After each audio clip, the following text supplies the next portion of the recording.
everyone, and welcome to another webisode of my story, where I tell my life story one webisode at a time every 15 minutes, for 15 minutes at a time. So here we go. This is my story, and I'm just going to get right into it, guys. So here we go.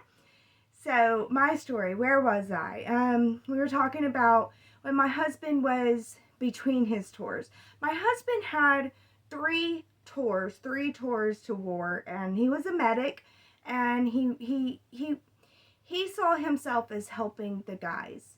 He really loved his brotherhood, and he was good at what he did. He took it seriously. He would spend time studying his medical books, and he really did take it seriously. But I say that I have 2 tours with him because I had 2 tours with him. He had 3 tours. So my first tour is his second tour. My second tour is his third tour. So it gets a little bit confusing if you listen to each of us tell our story. His story is his, my story is mine. So, but yeah, my husband did kind of have a drinking problem, and I did kind of begin to realize that. There was this one time, I had a drinking problem too, and I guess we began to realize that too, because there was a time where I was, okay, we all went out. It was a group of his guys with their gals going out, and the girl that, I had spent time with, her and her husband were there too, but so was the other girl who her husband was the sergeant guy, and she just didn't want me hanging out with her. So I was trying to make other army wife friends. And one of the guys just got married to this gorgeous woman. She was a stripper, and all the guys made fun of her for it. Not made fun of her, made fun of him for it, for being married to a stripper. My husband didn't. He was like, whatever. He doesn't, look at that the same way, and neither do I. I happen to look at strippers and sex workers as just, they're amazing. They're amazing at what they do. People think that anybody can do that. I don't think anybody can do that. I think that it's art. I think that it's beautiful, and I think that it has a place in the world. I think that they have a place and a purpose in the world, and I look up to them. I see them as, I don't know, I guess a celebrity type thing, I look up to them, and I was really nervous. I wanted to impress her. I was really hoping to make friends with this beautiful stripper lady, and I was hoping to impress her. And for dinner, they were serving alcoholic beverages. I got me a Long Island iced tea, and I wasn't feeling buzzed at all. I didn't feel buzzed. But I was, and I'm trying to impress her, and I'm just lying. One lie after another is coming out of my mouth. Everything that I'm telling this girl is a lie. I'm just like, I'm not at all who I am. I'm whoever you want me to be, and don't you want me to be your best friend? And guys, this is not how we make friends. We do not make friends by lying and presenting our false self, because you will be found out, and then they're going to be like, who are you? You're a liar. That's what they'll think that you are, is the liar. They'll never think that you're the false self. It's just better to be true to who you are. I was not true to who I was. I was lying to her left and right. I told her that I got a hysterectomy. I told her like all kinds of stuff, and it was just lies throughout the night. And then we go from this one bar to another bar, and at every single bar I get another Long Island iced tea, and I'm just getting drunker and drunker, and I'm like gonna get up on this girl, because I'm so drunk. And I don't know what happened. I know that my husband noticed that I was weight strained, so he knows how to talk to me, so he's like, we should go home. And I was like, yeah, you're right. And then the bouncer comes over and is kicking me out. And I was just like, oh heck no, I know you're not kicking me out. And see, in my mind, I don't really remember all of this.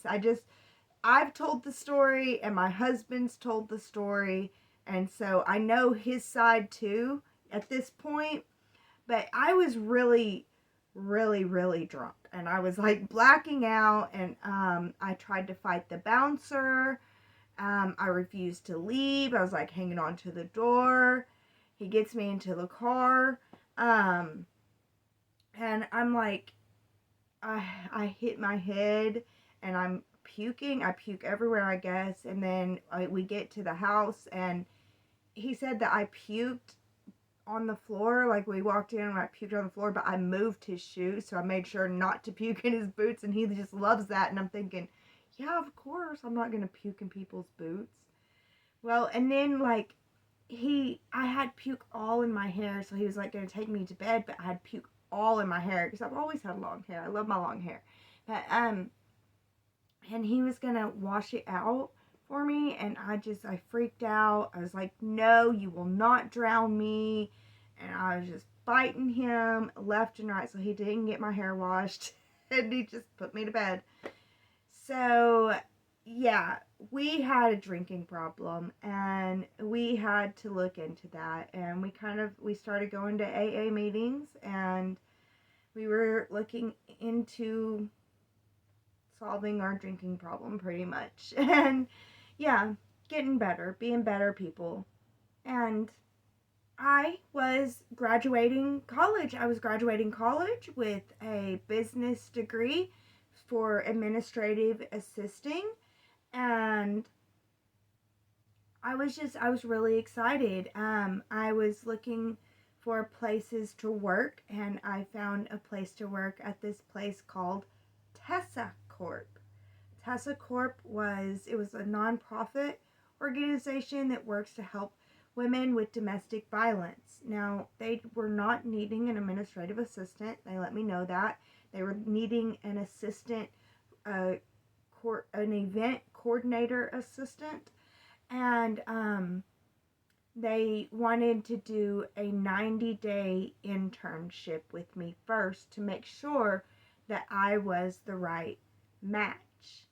And I loved this. I was so excited. I was so happy about this. And they wanted me to basically, for 3 months, I was going to be putting on these events, and workshops and learning stuff, but they wanted me to go through it for the first month, and then the second month and the third month to help her put the events on.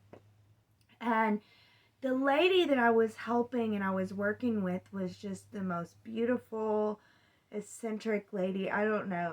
I loved her so much. I loved her style. I loved the way she dressed. And she was like, you'll probably be taking over my job. You'll be my assistant and then taking over my job if this fits, It's not administrative assisting though. But I was perfectly fine with that.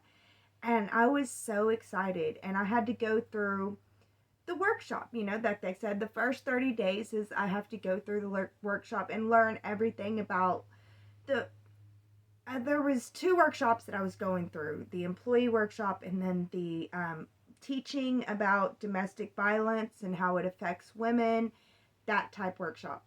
These things were just so right up my alley. So I really loved that. I learned how a nonprofit organization works. I learned a lot of ins and outs about nonprofit organizations during this time, and how it works with employees and how we work with the people. They ran a safe house. I learned how safe houses work, because you can't just disclose the location. They can't be location disclosed. And our safe house was actually behind multiple gates, and even to the point where you had to have a pass to get into the final safe house. And I had to go through the months before I could even go to the safe house and meet the people, because there's women living there, and we go in there and we assist them. We see if they need anything. Sometimes I just sit and I watch kids for a couple hours while the women would leave and go do chores, do errands and stuff like that.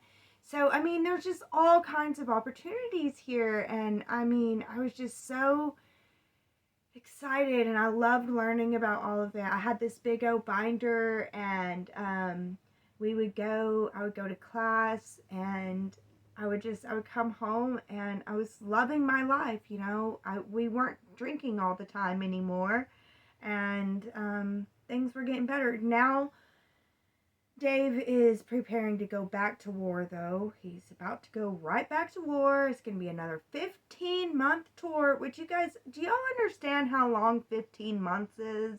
That's over a year. It's a year and 3 months. So it's a lot, it seems. But Dave's preparing to go back to war. We have a dog now, too. We have a pit bull.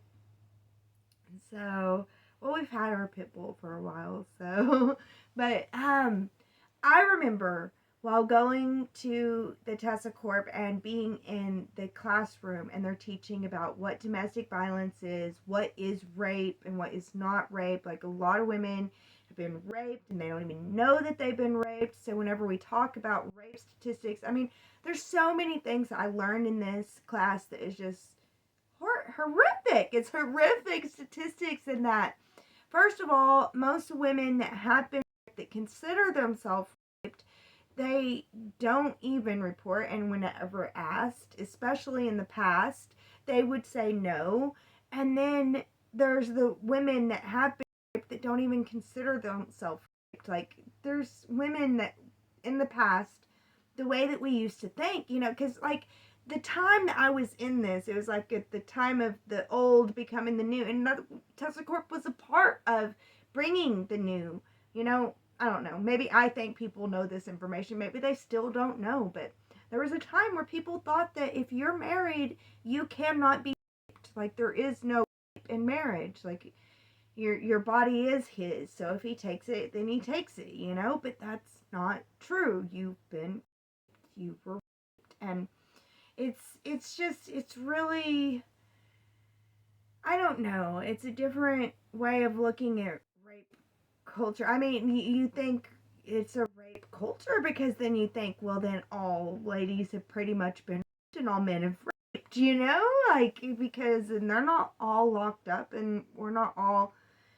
victims. I mean, you don't want to be a rape victim. And, this information was not, I was like, okay, I'm going to listen to y'all if that's how it is. But there's certain things that they were calling that I was just like, it is not, like, maybe whenever that story that I told you guys about that first time that Dave had gotten home from the war and he just took me, and that would be considered, and I don't think that it was. We had been talking for months about how we were gonna get together as soon as possible, and I don't know, I don't see that as, he was more regretful of that than I was, but it was very painful, and there's a lot that now I know about how the female body works, that I understand why it was like that. There's a lot that, we need primer, and we're flowers, we bloom, and whenever you allow us to bloom, I promise the experience is way better for everyone. But yeah, I was learning about, and one time I remember Dave wanted to look through the binder and I would not let him. I was like, no. Like, the last thing I wanted was for him to find out. Because first of all, whenever you drink, it says if a girl has had one drink and y'all have relations, then it's rape because she cannot consent. And in my situation with Dave, it just doesn't make sense because I pretty much rape him whenever I drink, like, I don't know, but we were trying not to drink anymore anyway, but whenever I did drink, I was like all up on him, but it just doesn't make sense, and I don't know, some things just don't make sense, and I just told Dave not to worry about it, that that's my work, and don't worry about it, so I don't know, but I really enjoyed working at Tessa Corp. I so enjoyed it. And I enjoyed coordinating the events after I had learned the event. So it was really cool. I got to keep learning. And yeah, So we'll pick up there next time. Thank you guys for listening. And I thank you for being here. Thank you for watching today. And as always, be blessed with love. That's all she got.